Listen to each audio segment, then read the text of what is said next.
Welcome back to my channel. ఈరోజు మీరైతే ఎంతగానో ఎదురు చూస్తున్నటువంటి అఖండ మూవీ రివ్యూ తీసుకొచ్చానమాట. అఫ్కోర్స్ లాస్ట్ వీక్ వచ్చి రిలీజ్ అవుతుందన్న సందర్భంలోనే పోస్ట్పోన్ అవ్వడం, చాలామంది డిసప్పాయింట్ అవ్వడం అయితే జరిగింది. కానీ ఈరోజు అయితే full length video and full review నేను తీసుకొచ్చినాను మీకోసం. ఇంకా ఎండింగ్ వరకు చూడండి. ఇంకా వెంటనే టాపిక్లోకి వెళ్ళిపోదాం. టైటిల్ అఖండ తాండవం.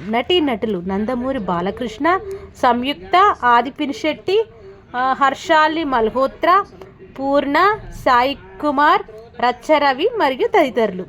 నిర్మాణ సంస్థ 14 రీల్స్ ప్లేస్. నిర్మాతలు రామ్ ఆచంట, గోపి ఆచంట. రచన దర్శకత్వం బోయపాటి శ్రీను. సంగీతం తమన్ ఎస్ఎస్.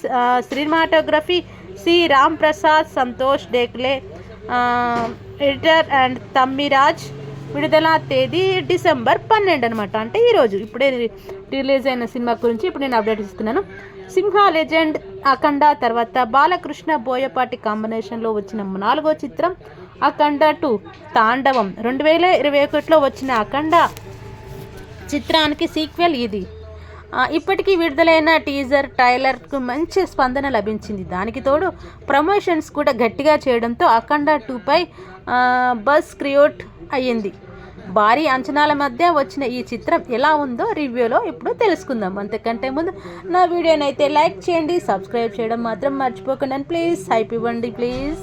ఇంకా కథ ఏంటంటే, చైనా ఆర్మీ జనరల్ తన కొడుకు చావుకు కారణమైన భారత్పై పగ తీర్చుకునేందుకు భారీ కుట్ర చేస్తాడు. మాజీ జనరల్ సహాయంతో బయోవార్ ద్వారా భారత్ను దొంగదెబ్బ తీయాలనుకుంటాడు.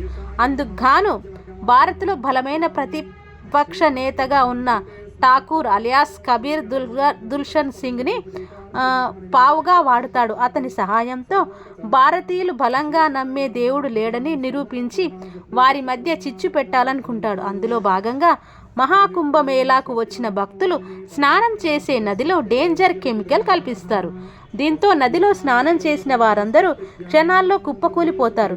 ప్రతిపక్ష నేత ఠాకూర్ ఈ సంఘటనకు రాద్ధాంతం చేసి దేవుడే ఉంటే ఇలా జరిగేది కాదు, అసలు దేవుడు అనేవాడే లేడంటూ సామాన్యులు నమ్మిస్తాడు. జనాలు కూడా దేవుళ్లకు పూజలు చేయడం ఆపేస్తారు.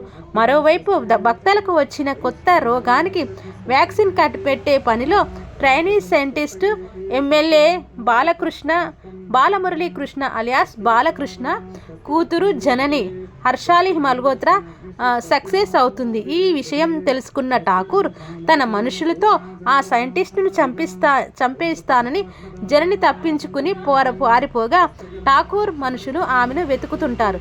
అదే సమయంలో రంగంలోకి దిగుతాడు అఖండ అలియాస్ బాలకృష్ణ. ఆ తర్వాత ఏం జరిగింది, ఠాకూర్ మనుషుల నుంచి జననిని ఎలా కాపాడాడు, దేవుడే లేడని నమ్మిన జనాలకు ఆయన ఉన్నాడా, ఆపద వస్తే వస్తాడు అని ఎలా నిరూపించాడు, సనాతన ధర్మం పాటించే భారతీయులకు దొంగదెబ్బ కొట్టాలనుకున్న చైనా ఆర్మీకి ఎలాంటి గుణపాఠం నేర్పించాడు. ఇందులో నేత్ర అలియాస్ ఆది పినిశెట్టి, అర్చన గోస్వామి అలియాస్ సంయుక్త పాత్ర ఏంటి అనేది తెలియాలంటే సినిమా చూడాల్సిందే. అఖండ 2 అనమాట.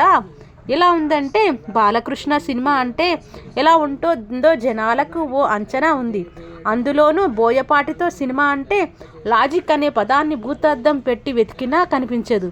ఈ విషయం తెలిసి థియేటర్లకు వెళ్ళినా కూడా మన ఊహకు మించిన అనుభవం ఈ సినిమాలో ఎదురవుతుంది. లాజిక్స్ పక్కకి పెట్టి చూసినా కూడా సినిమాలోని కొన్ని సీన్లకు నవ్వాలో ఏడవాలో కూడా తెలియదు. దైవశక్తితో కథను ప్రారంభించిన బోయపాటి మధ్యలో దుష్ట శక్తిని తీసుకువచ్చి చివరికి దేశభక్తితో ముగించాడు.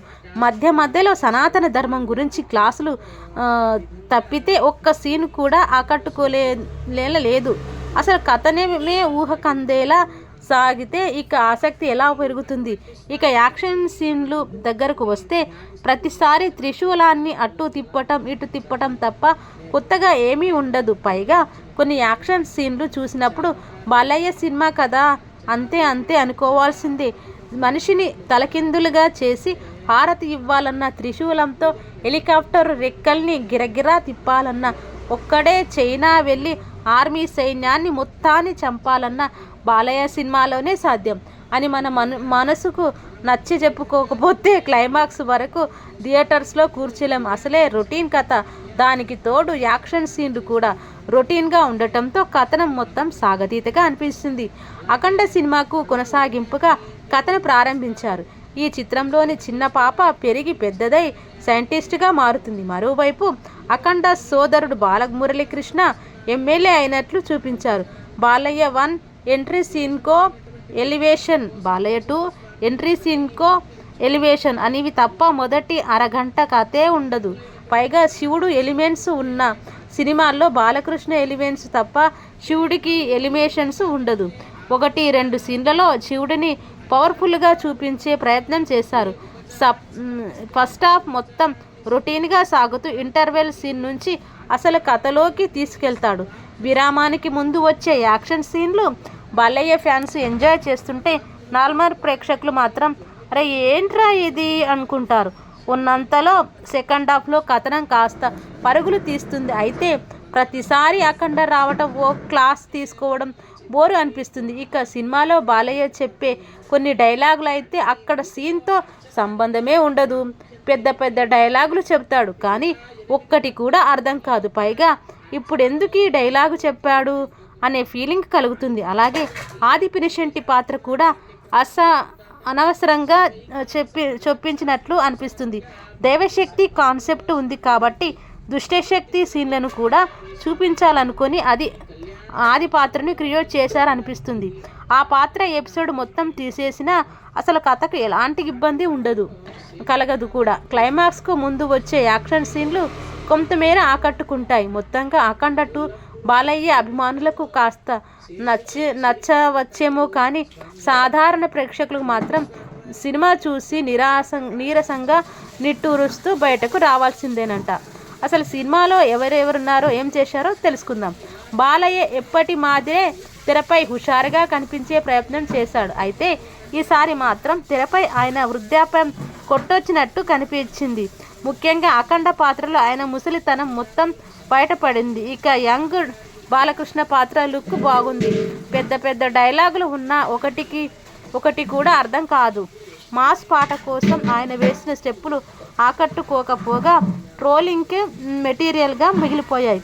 విలన్గా ఆది పినిశెట్టి తనదైన నటనతో ఆకట్టుకున్నాడు. అయితే ఆ పాత్ర సినిమాలో అనవసరం అనే ఫీలింగ్ కలుగుతుంది. సంయుక్త పాత్ర పరిధి తక్కువే అయినా ఉన్నంతలో బాగానే చేసింది. శివుడు పాత్ర చేసిన నటుడు బాగా నటించాడు. పూర్ణ, సాయి కుమార్, రచ్చరవి తదితరులు తమ పాత్రలు పరిధి మేర నటించారనమాట. సాంకేతిక విభాగాల పనితీరు విషయాలకు వస్తే తమన్ సంగీతం బాగుంది. తనదైన బీజియంతో సినిమా స్థాయిని పెంచేశాడు. పాటలు అంతగా ఆకట్టుకోకపోయినా రామ్ ప్రసాద్, సంతోష్ డేటాకే సినిమాటోగ్రఫీ బాగుంటుంది. Editing okay. నిర్మాణ విలువలు సినిమా స్థాయికి తగినట్లుగా ఉన్నాయి. ఇక ఇదండి ఓవరాల్గా చూసుకున్నట్టయితే మన అఖండ మూవీ అయితే బాలకృష్ణ అభిమానులకి పెద్ద పండుగ. నార్మల్ మన వ్యక్తులకైతే కొంచెం ఏదో వింత అనుభూతి అంటే ఇచ్చిందంట. ఇదన్నమాట మన Akhanda movie review. Thank you so much everyone. మరొక ఇంట్రెస్టింగ్ టాపిక్తో మళ్ళీ మీ ముందుకు ఇలాగే వస్తూ ఉంటాను.